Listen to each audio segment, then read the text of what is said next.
The Dunedin WCQ Regional Qualifier is quickly approaching, and in the build-up, we're interviewing some of the hottest names in New Zealand Yu-Gi-Oh! And it doesn't get hotter than today's guest. He's one of New Zealand's most eligible bachelors, travelling all the way from Auckland, and let me tell you, he's great with kids, ladies. Let's get into the interview.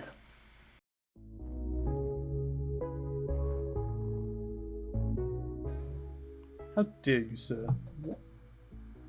Just quickly peered into the chat and Riley's like, literal dog shit. It's like, dude, I don't see you topping a YCS.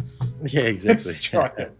But anyway, so welcome back everyone to the series where I am interviewing prominent Yu-Gi-Oh! Players from around the country in preparation for the Dunedin Regional Championship being held at Dice Jar Games, all the way down there. Shout out to you, Greg.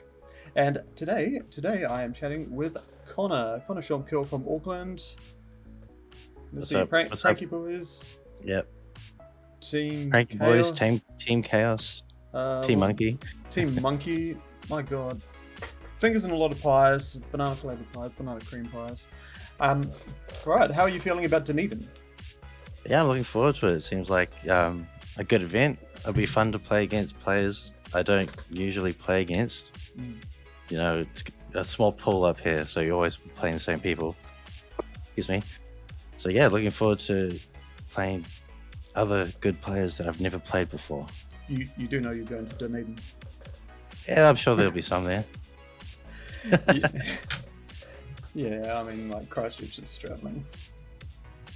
Yeah. Knowing them, we'll shit the bed in good fashion.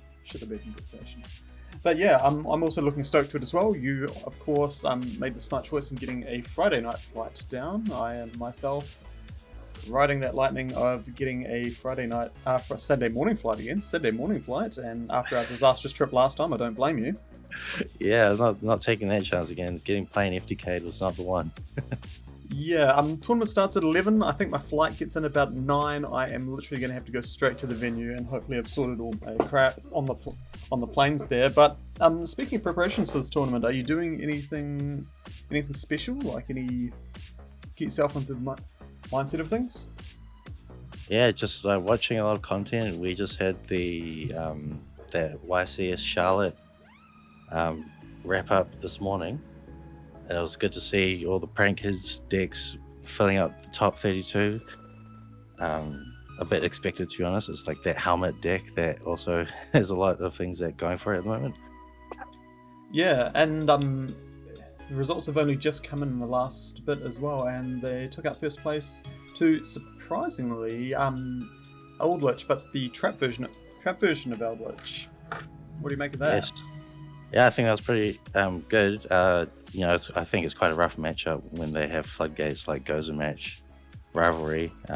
Strike, IDP in the main as well, I believe. Yeah, IDP, exactly. And watching the match, the Pranked Pilot opened Fusion Destiny like it was his job. Oh my and that god, yes. That always makes life easy. Yeah, because you can make the cheeky play. You can make the cheeky play where you can go into Anaconda, pay your 2k for Anaconda, and if they negate it, you go, cool, that's fine then. Here's the Destiny Fusion that's been sitting in my hand the entire time. Yeah, exactly. Must be nice.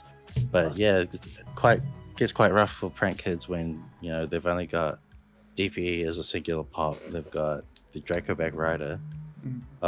The equip spell, which bounces the trap for a turn. That trap's coming back the next turn.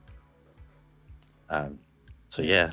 And it's not like the boss monsters are extra deck monsters. It's the Golden Man in hand, and if you're bouncing the Golden Man back, that's just a discard and a pop of something and bring it back, and you're in the same position again. Yeah, exactly. The Golden Lord in hand effect, just immediately you lose 2 cards. You lose your DPE and you lose one other card.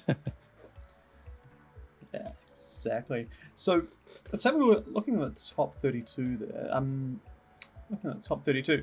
Do you think that we will see something similar in Dunedin? I know it's New Zealand meta and it's kind of crazy, but I mean... I think so. I mean, I've been seeing on the Yu-Gi-Oh! Facebook page that, people are looking for prank kids.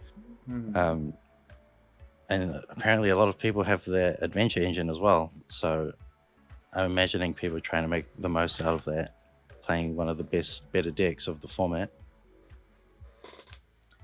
Yeah, I mean, like, thanks to the maximum gold, I believe it was, prank kids got incredibly cheap indeed. And Exactly. so, yeah, just borrow an adventure package, or you got them quickly. Exactly right. I mean, I did that Jank Kids deck a while Mm. ago, and even that worked out for that one time. Yeah, that was the $40 Jank Kids one that you did a pretty good run in it. But at the same time, you've been doing a run with prank kids for a while now, and Yeah, exactly. yep. So I'm sure you can take a bit of credit, take a bit of a bow, as it were, looking at that first place deck list there. Whether you're on the side of the fence, whether he normal summoned twice or not, or whether he actually did declare that dasher effect, who's to know? That commentary was bloody annoying, to be honest, to watch. I found it confusing. Yeah, I mean, it's the only thing I noticed was the Jerome, who was the Eldritch pilot, forgetting that Weather Washer has an effect that your opponent can't respond to your prank kids until the end of damage step after they declare an attack.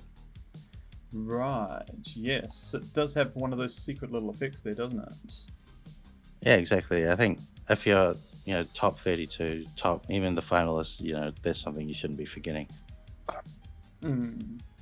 And of course, that was really detrimental to that game and ultimately losing the match. But I mean, Exactly. yeah, I think we had a very good spread there in the top 16. Like the Adventure Prank Kids, yeah, all right. Eldritch, yes, I would expect a lot of Eldritch down in Dunedin. There, it's a monkey glue eating deck, and I mean, when you're a town that's famous for like the bloody Dagwood sandwich, they'll eat anything down there. You ever had Dagwood sandwich? Never had a Dagwood sandwich. Oh my god, I'm missing out. that's an experience, mate. We'll take you out for a cheese roll and a freaking mutton pie. Those are alright. Dagwood sandwich though, fuck. It sounds like it's on the list then. Yep. So Yeah, no, the trap deck's really good. I think it's probably a pretty good call for this event. Hmm. And even having a few Sword Soul decks make it into the top 32 somehow, even though the deck I thought was dead. Yeah, I think everyone did it. Like, I'm not seeing a lot of. I don't know, maybe they just didn't draw their token collectors, or they just knew how to play around it or something. Who knows? Yeah, maybe. I saw the Jesse Cotton versus Heism, I think. I can't remember if it was just a feature match, but Jesse on the main deck, one token collector, which he sent off Shooting Riser. Mm. That'll do it. Yeah, and that's all it needs to be, because once it's out there, it's always in rotation. Like, you're going to be popping it each turn and then do your synchros, but then you have to take that extra step each turn, and that burns resources. Yeah, exactly. But yeah, really good top 16 then. So are there any duelists or like decks that you're like wary about, or you've got on your radar going down to Dunedin there? Andrew Duzin, because I keep losing to him, which is sad.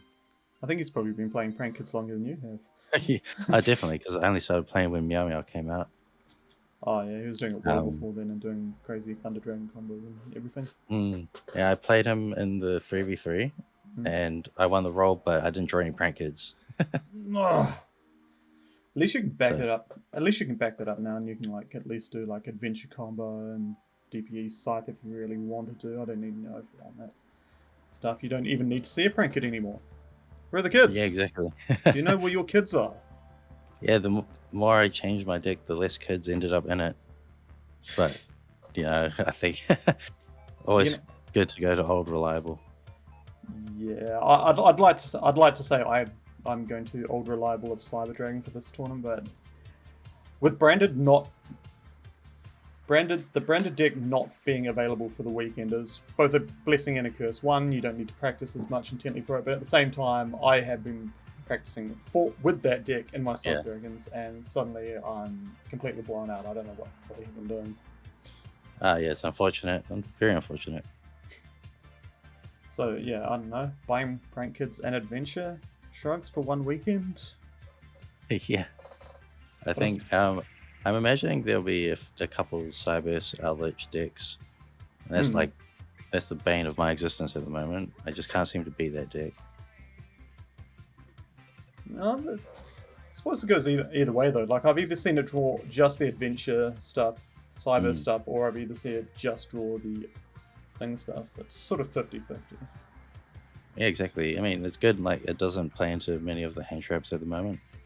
I think there's only one specific choke point for Ogre in the Cyburst line, and then you still have to worry about, DPE. This could still be a scythe coming. Yeah, or they can just generate another token and make it, because it's not the one that goes in the extra monster zone. It's the second one that they summon, the other link one underneath that activates. Yeah, it has a mandatory effect on summon. Yeah, and that's the Ogre choke. That's the Ogre choke one there. Disciple, yeah, Link Devotee, because Link Disciple is the one you summon in the thing, and then Link Devotee, if the Scud is summoned, for the rest of the turn you cannot Link Summon, and for some unknown reason that activates. That activates. Yeah. Oh, okay then. Semi-scythe myself for the turn, and give myself a Ghost Ogre choke point. But yeah, if you're wanting to hit the Cyber Cell Lich Stick, there you go. You can thank us later. Didn't even have to buy a spreadsheet for that one. Yes. The one thing I am surprised about though is DDD didn't seem to do anything. Like I didn't even hear about any making day 2. Did you? No, I didn't hear anything about it either. I mean, it's a combo deck. People were preparing for combo decks for that event, so I imagine it was a rough time. Tatsum said a while ago, like, if a good player is going to go into a big tournament like that, and they are a good player, why would they play DDD when they can just have an easier time playing any other deck in the format? Yeah, I couldn't imagine playing this 5-head combo deck for 12, 13 rounds, Heck, I'm dreading playing it for 6 rounds in Dunedin. And how did that go? Oh no, I'm dreading playing it. It's bad enough playing it at Hobby League and you're sitting there being like, yeah, exactly. Like sitting in a hot, sweaty room, you got people staring over you, being like, oh, that's what the combos do. It's just like, and you're sitting there, just going, have I misplayed yet? Have I misplayed yet? I haven't misplayed yet. Oh, I've lost to myself. I mean, that's how our match went up in that winner box. Yeah. I misplayed, then you misplayed, and then I sacked you. Yeah, absolute comedy of errors. And I mean, that's where like DDD is not forgiving at all. Like, you have to sort of be in control and in the zone like the entire time, and I do not have that attention span whatsoever. Yeah, exactly, and the combos take up so many extra deck spots as well that like when you F it up, it's super hard to recover. Yeah, super hard to recover. And not only that, like the best combo lines cost you life points. Where if you're doing these combo lines and people are reading your cards, it's eating into your time, and it just keeps stacking up against you so much. Exactly. I mean, it's something I did consider playing DDD. I might play DDD down in Dunedin. We will see. But I've testing one more deck at the moment. That's a bit more helmet. Yeah, I'm looking at helmet options at the moment, as you might have seen in the chat there. Yeah, exactly. Never fails. Yeah, I mean, make your tournament experience as nice on yourself as possible. Be kind. Exactly. Anyway, hey, thanks heaps for stopping by and chatting about about the upcoming tournament in Dunedin, the WCQ Regionals, and not only that, weekend afterwards, we have Bay Dragon as well. So we better, we get a second chance. We get a second chance. If we can't perform in Dunedin for whatever reason, we've got to prove ourselves in Bay Dragon. Yeah, that should be fine. I think another event. Can't complain. And at least I know I can beat the Auckland players quite easily. Yeah, I feel like the Auckland players are harder, but when you know what to expect out of them, you can just sit there and go into like semi-autopilot and just be like, no, I can dodge them there, I know how to play, I know what to expect from them at this point, and it's absolutely fine. But Dunedin, like... Yeah, that's kind of the exciting thing about playing new players is that, I actually have to think about what is a more punishing play against me. Because maybe I don't know what they're playing or what tech cards they like to choose because, I've never played them before. Yeah, like, have you ever lost to someone because they played this batshit out of nowhere tech card, and it's purely because I couldn't afford the real copy, so I just played this instead. Oh, constantly, and it frustrates me so much. I'm like, why am I losing to this horrible, horrible card? Why is it working right now? I know, and it is bloody frustrating, as you say, because there is no way you can play around that or into it. Yeah, exactly. Honestly, it's just a skill issue. They're just better than me. Yeah. But anyway, hey, thank you again for coming and joining us, Connor, and we'll be uploading this week as part of the series. Awesome. Thank you, Kizza. No worries. And catch you on Wednesday at Dice Goblin. That's a free shout out for Dice Goblin. I expect a free Hobby League entry this week. Yeah. Cheers, Dice Goblin. Catch you on Wednesday. Woo.